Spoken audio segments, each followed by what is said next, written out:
আসসালামু আলাইকুম। কণ্ঠটা নিশ্চয়ই আপনাদের কাছে চেনা চেনা লাগে। এই বিষয়টা আজকে এইভাবে আনতে চাইনি। এটা আনার কারণ হচ্ছে ওর কিছু ছোট লোকই গতকালকে সে একটা পোস্ট করেছে, ওই তার ফেসবুকে গিয়ে পোস্টটা পড়ে আসলে তারপরে দেখবেন। সে হলো নবাব সিরাজউদ্দৌলার উত্তরসূরি, তার বংশেরই লোক। তার বাপের বিশাল জমিদারি আছে। হ্যাঁ, ওর বাপ থাকতে হইলো বাউফলে, সেই কালাইয়া থেকে তারপরে ওইখানে থাকতে পারেনি, চলে গেছে আপনার একদম চরের মধ্যে। ওই আছে না আপনার খাস জমি, সেই খাস জমিতে সেখানেই বড় হয়েছে, সেখানেই থাকে, সেখানেই তার বাড়ি। এখন সে শ্বশুর বাড়িতে টাকা পয়সা দিয়া টিয়া বিকাশে টাকা টুকা দিয়ে ঘর টর করেছে। আর কোথায় কি করেছে, কাতারের ব্যবসা, দুবাইতে ব্যবসা, ভাইদেরকে রেন্টে কারের ব্যবসা করে দিয়েছে, কালিয়া করে তার রেন্টে কারের অফিস আছে, বিশাল এলাহি কারবার। তো সে এখন বিশাল আকারের মানে পয়সাওয়ালা এক বাপের বেটা। মানে ভাবটা এরকম, জন্মগতভাবেই সোনার চামচ মুখে নিয়ে তারপরে সে বড় হয়েছে। তার টাকা পয়সার কখনো কোনো সমস্যা ছিল না। আমাদের ভিক্ষার টাকা তোর পকেটের মধ্যে। সে কালকে পোস্টে লিখেছে, আমরা এখানে আমি কাজ করে খাই, কামলা দিয়া খাই না, তুচ্ছ তাচ্ছিল্য করে। ভাই বেটা কামলা দিয়া না, আমেরিকায় মানে যত ধরনের কষ্ট আছে সব কষ্ট করে তারপরে স্ট্রাগল করে তারপরে দেশের জন্য কাজ করেছে। সেই টাকা, সেই কষ্টের টাকা তোরে পাঠাইছি, তোরা আবার সেই টাকা নিয়ে জালিয়াতি করছিস। আমার কথা না, ওর দলের লোকজন তারা বলেছে। প্রতি মাসে প্রবাসীরা এই চাঁদাটা দিয়ে আমাদের একটা রিসিপ্ট পাওয়ার কথা, কিন্তু আমরা এই রিসিপ্টটা পাই না। প্রতি মাসে আমরা রিসিপ্টের জন্য এই আলোচনা হয়, অর্থ কমিটির হিসাব নিয়ে আলোচনা হয়, কিন্তু অর্থ কমিটি কোনো মাসেই স্বচ্ছ একটা হিসাব আজ পর্যন্ত দাঁড় করতে পারে নাই। এই বক্তব্যর পরে আবার যখন এই দলের ভেতরে গ্যাঞ্জাম শুরু হওয়ার পরে সে একটা টক শোতে গিয়েছিল, ওই যে খালিদ মহিউদ্দিনের। সেই টক শোতে যাওয়ার পর তার এই প্রশ্ন করা হয়েছে যে আপনি টাকা পয়সা হিসাব দেন না, আপনি ইচ্ছা মতো বিকাশের টাকা টুকা নিয়ে সব ভাঙেন। তখন সে বলেছে কি যে আমি অর্থ কমিটি নাকি সব জানে, সে কিছু জানে না। আপনি প্রবাস থেকে কি পরিমাণ টাকা পেয়েছেন গণ অধিকার পরিষদের জন্য? সেটি আমাদের অর্থ কমিটি এবং অডিট কমিটি বলতে পারবে, কারণ এটা তো আমি জানি না, অর্থ কমিটি এবং অডিট কমিটি বলতে পারবে। হ্যাঁ, আসসালামু আলাইকুম নূর ভাই। ভাই আপনি যেহেতু সেন্ডার, আপনার অ্যাক্সেসটাই বেশি থাকবে, তো আপনি প্রয়োজনে যদি না হয়ে থাকে তাহলে চাইলে উপরের যে ডাচ বাংলা ব্যাংকের অ্যাকাউন্টটা দিলাম ওইটাতেও একটু পাঠাতে পারেন। আমাদের তো কালকেই প্রোগ্রাম, টাকা পয়সা তো কালকেই লাগছিল, আপনি একটু দেখেন। যখন এটা নিয়ে একটু আলোচনা শুরু হয় তখন নূর ভাই বলে, এই সামনের মাসে তোমরা সঠিক হিসাবটা নিয়ে আসবে। এখানে আলোচনা থামিয়ে দেওয়া হয়, তারপর থেকে আলোচনাটা আগায় না। এইভাবেই অর্থ কমিটি চলতেছে, কোনো স্বচ্ছতা অর্থ কমিটির আজ পর্যন্ত এই 1.5 বছরে আমরা সঠিক হিসাব পাই নাই। ও চুরি করতো, এটা ওর দলের মানুষ। এই যেটা ছাত্র অধিকার পরিষদ বলেন, ওই যে কোটা আন্দোলন বলেন, এই কোটা আন্দোলন দিয়েই তো সবার উত্থান। আপনি আসিফ বলেন, নাহিদ বলেন, ওই ওর আশপাশে যারা যে 2-4 জন আছে, ওর সাথে আর কেউই নাই এখন। ও খালি রাশেদার, ও এর বাইরে ওর সাথে কেউ নেই। ওর শ্বশুর বাড়ি কিছু লাঠিয়াল আছে, ফুফাতো ভাই, খালাতো ভাই, চাচাতো ভাই, এগুলো মিলে বরিশালের একটা গ্রুপে নিয়ে, একটা লাঠিয়াল বাহিনীরে নিয়ে ও এনে ধান্দাবাজি করে। এই ধান্দাবাজি করেই তার চলছে। এখন সে নিজের বিরাট আকারের পয়সাওয়ালা লোকজন, বিরাট আকারের মানে অনেক কিছু হয়ে গেছে তো, বুঝছেন না? ফকিন্নির পোলারে আপনি যদি নাকি টাকা পয়সা দেন, ও তো এটার গরম সহ্য করতে পারবে না। এখন যখন কিনা ওর এই টাকা পয়সাগুলো আমরা 2000 কত সাল, এটা 19 সাল, 19 তারপরে 20, ওই সময়টাতে সবচেয়ে বেশি টাকা তাকে দেওয়া হইতো। একবার তার প্রতি মাসে আমরা 1-2বার এরকম প্রতি মাসে দিতাম বিভিন্ন জনের কাছ থেকে তুলে। তো তাদের ভেতরে একজনের কাছে $2500 পাঠানো হয়েছিল একবার, আমার মনে আছে। এই টাকা এরকম অনেকে পাঠিয়েছে এখানে, মানে আমেরিকায় যারা আছে আপনি খোঁজ নেবেন, ওই নায়েব আলী, ওই যে মাসুম, এরকম যারা আছে পরিচিত লোকজন যারা আছে, আপনারা তাদের কাছে জিজ্ঞেস করেন, সবাই টাকা দিয়েছে। এবং মানুষের কাছ থেকে নিয়ে তারপরে টাকা দেওয়া হয়েছে। আমি যদি দিয়েছি $500, আরেকজনের কাছ থেকে নিয়েছি $500, আর যদি কোনো সময় দেখা গেলো $100 আছে, ওকে $100 কত ভাই, 1000 হয়েছে, দান পাঠান। এভাবে টাকা পাঠানো হইতো।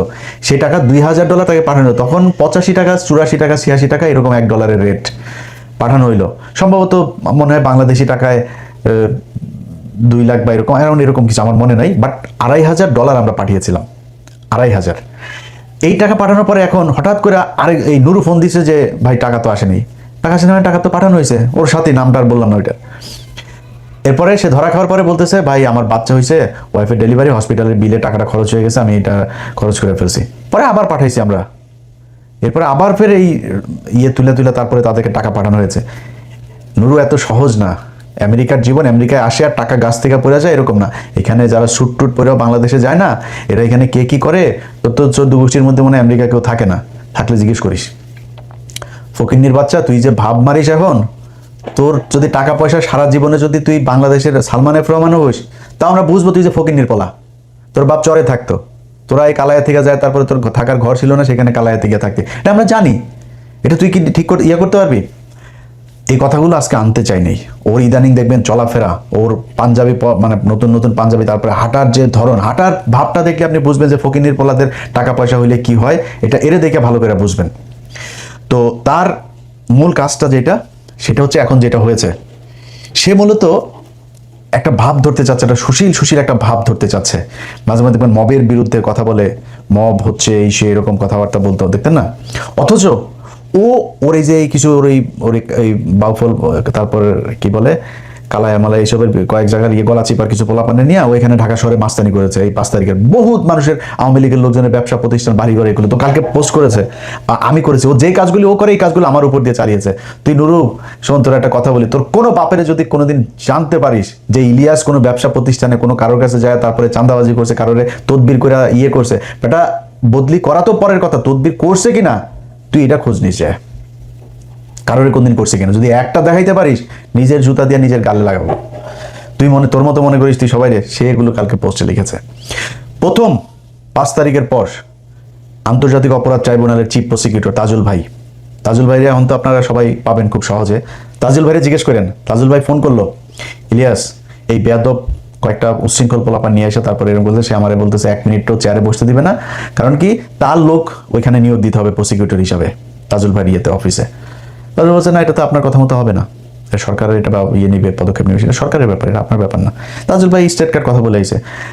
তাজুল ভাই এই অপমান সহ্য উনি আমার ফোন দিয়েছে, তাজুল ভাই বলছে ইলিয়াস এই ব্যাপার কি। তা আমি জাস্ট খালি পোস্ট দিলাম, বলছি নুরু তোরে 2 মিনিট সময় দিলাম, 2 মিনিটের মধ্যে ওইখান থেকে বের হয়ে আসবে, মাস্তানি সব জায়গায় করবি না। তাজুল ভাই আমি ভীষণ পছন্দ করি। সাথে সাথে রাশেদ ফোন দিয়েছে, বলি ভাই আপনি এই পোস্টটা ভাই ডিলিট করেন, আমরা ভাই এখান থেকে চলে যাচ্ছি। সরে আসছে।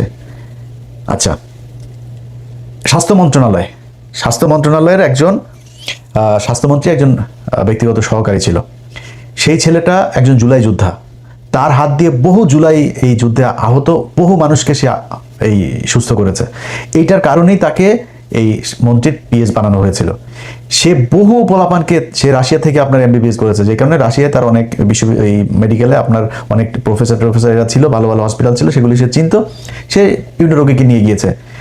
এমন একজন মানুষকে সে তার একটা তদবির করেছে, তাদের কাছ থেকে আপনার কিছু জিনিস কিনতে হবে, এটা নুরু দিবে, সাপ্লাই দিবে। সে বলছে না ভাই আমি এটা পারবো না। কেন পারবে না? তার বিরুদ্ধে যায় আপনার দুদকের সামনে যায়, তার পোলাপান কয়টা আছে, 50-60 জন পোলাপান আছে, এগুলো টাকা পয়সা দিয়ে পালে, আগে বিকাশের টাকা খাইতো, এখন ধান্দাবাজি টাকায় খায়। তো এখন হয়তো সংখ্যা আরো বাড়বে। দুদকের সামনে যায় এক দফা এক দাবি নিয়ে বসে, ওই ওনারে পিএসসি করতে হবে। দুদকের যায়, সেখানে ফাইল করছে, সেখানে মব সৃষ্টি করে সেই ছেলের বিরুদ্ধে তারপরে করা হয়েছে। সেই পিএস আমার ফোন দিল, ভাই এই ব্যাপার। আমি সাথে সাথে এটা খোঁজ নিলাম, নিয়ে দেখলাম যে ছেলে খুব ভালো। সে বাইরে তখন দুদকে সে যখন করেছে, আপনার কমপ্লেন করেছে, সে তখন রাশিয়াতে। এই নুরু বলেছে দুদককে যে সে রাশিয়া পালিয়ে চলে গিয়েছে। অথচ নুরু তখন একজন রোগী, খুব সিরিয়াস একজন রোগী, আপনাদের মনে আছে যে যার ওই যে মুখ দিয়ে আপনার এই নাকটাকে এগুলো সব যে একদম হয়ে গিয়েছিল আর কি, বিকৃত হয়ে গিয়েছিল। সেই ছেলেকে সে ওইখানে ট্রিটমেন্ট নিয়ে দিতে গিয়েছে।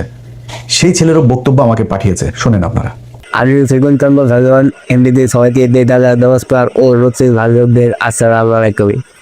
এই জুলাই আন্দোলনে শুরু হওয়া 5 আগস্টে সফল আহতদের নিয়ে যে গাছপার কাজ করেছেন, এই গাছপার হচ্ছেন স্বাস্থ্য ধরনের ব্যক্তিগত কর্মকর্তা doctor Mahmudul Hasan university Russia আমার ছাত্র দিয়েছিলেন উন্নত চিকিৎসার জন্য। তো আমি এখন শুনতে চাচ্ছি ওনার নামে অনেক মিথ্যা গুজব ছড়াচ্ছেন, উনি নাকি কোটি কোটি টাকা রাশিয়া সরকার করেছেন। আরও শুনতে চেয়েছি উনি নাকি বাংলাদেশে আসবেন না। তো আমি তো দেখছি এখন উনি বাংলাদেশে আছেন। কিছু কিছু শুদ্ধভাবে লোক আছেন যারা মিথ্যা অপবাদ ছড়াচ্ছেন।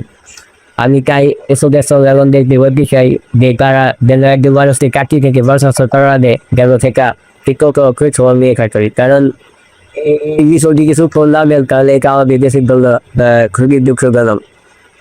এমনকি আসাম নামের ভাই অনেক ভালো মানুষ, তিনি আমার সাথে ছিলেন প্রায় 1.5 মাসের মতো। সেখানে আমি দেখেছি উনি অনেক ভালো মানুষ।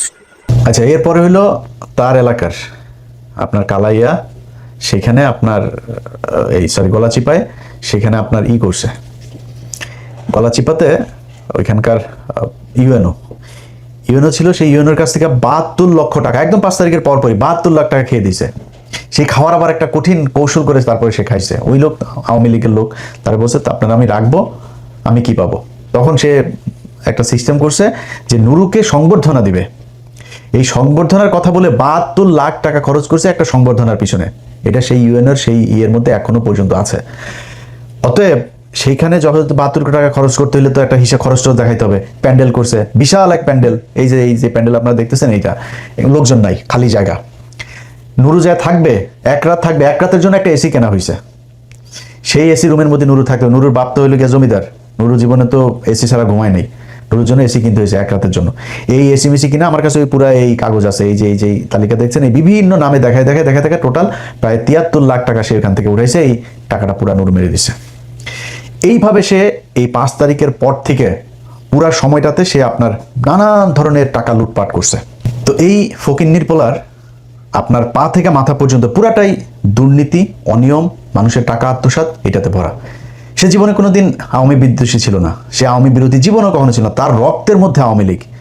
তার বাবার একটা বক্তব্য আপনারা শোনেন, তার বাপ তারে নিয়ে কি বলে। রাজনৈতিক ছিল বঙ্গবন্ধু শেখ মুজিবুর রহমান। এটা যদি আমি বলি দেশে ছিল না, তাইলে আমি ভুলের রাজ্যে বসবাস করি। আদার্স এখন বাংলাদেশে বঙ্গবন্ধুর পর দ্বিতীয় নেতা বিভিন্ন। আমি আপনাদের কাছে আরেকটা কথা বলি, আমি এখান থেকে বিদায় নেব। বিএনপি কিন্তু রাজনীতি করিয়া এই দেশ, তারপরে জাতীয় পার্টি কি রাজনীতি করিয়া ক্ষমতায় আসে? কি বলেন? জাতীয় পার্টিও রাজনীতি করে আসে নাই, বিএনপিও রাজনীতি করে আসে নাই, বঙ্গবন্ধু রাজনীতি করে আসে। আবার প্রত্যেকের দোয়া সে এখন জাতীয় নেতা। তার সামনে বাংলাদেশে এখন জাতীয় নেতা আর নাই। মনে মনে কলা খায় কোন নেতা, তার সাথে যোগাযোগ করে তারেক রহমান। তোমরা এখানে বইয়া ছোলা কলা খায়। তার এলাকার আরেকজন আছে, সেও তার আত্মীয়, সেও ওইখানকার আওয়ামী লীগের পদে ছিল। সেই লোক তাকে হইল গিয়া এই গলাচিপার আপনার বানাইছে, বাউফলের আপনার শেখ মুজিব বানাইছে। শুনেন তার বক্তব্য।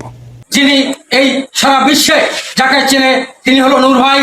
আমি সর্ববিশ্বাস ইউনিয়নের 1 নং ওয়ার্ডবাসীকে বলতে চাই, ধর্মাত নির্বিশেষে গোপালগঞ্জ আমাদের শেখ হাসিনার বাড়ি, সেখানে অন্য কোনো গান নাই, শুধু গান হলো একটা নৌকা।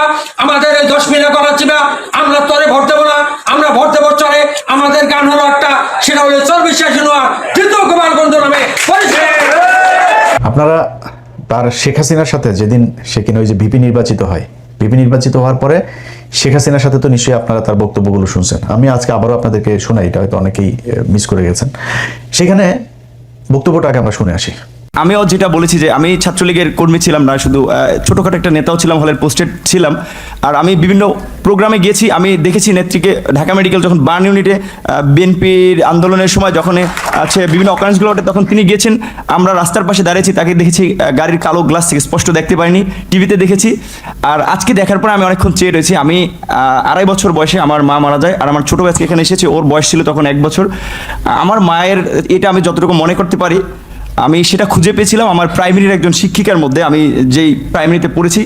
আর আজকে আমি মাননীয় প্রধানমন্ত্রী এতদিন টিভিতে আমি ওভাবে দেখতে পাইনি, কিন্তু আজকে দেখে আসলে আমার মনে হয়েছে যে তার মধ্যে আমার মায়ের চেহারাটা আমি কিছুটা দেখতে দেখি, এরকম একটা জিনিস হচ্ছে। সেজন্য অনেকে আসলে বিভিন্ন উপাধিতে বলে থাকেন। আর আমরা একটা জিনিস দেখেছি যে আসলে তিনি প্রধানমন্ত্রী হিসেবেও, আমি বলবো না তিনি প্রধানমন্ত্রী, তিনি সবার প্রধানমন্ত্রী, তারপরেও তার কিছু স্পেশাল আসলে ক্যারেক্টার, যেটা আমরা দেখেছি যে কখনো ছোট শিশুকে কোলে নিয়ে, মানে একদম সিম্পল একজন যে নারীর যে ভূমিকা, সেই ভূমিকা অবতীর্ণ। আবার যখন দেখেছি আন্দোলন সংগ্রামে, মানে তার শুনেছি ওই সময়ের তার সেই মানে ছাত্র রাজনীতি থেকে উঠে এসেছে, তার কৃতিত্বের কথা আমরা শুনেছি। আর বঙ্গবন্ধুর কথা তো এটি আসলে তো শুধু আমরা না, সারা বিশ্বের মানুষ জানে। আর তার সুযোগ্য কন্যা যদিও শেখ রেহানা আপা আমরা রয়েছে, কিন্তু এটি তো আমরা মানে সবার মধ্যে সব গুণ এককভাবে থাকে না, কিন্তু আপা আমরা মনে করি যে আসলে যেটা বঙ্গবন্ধুর মধ্যে অনেকে বলে যেটা ছিল, তার পুরোটা মনে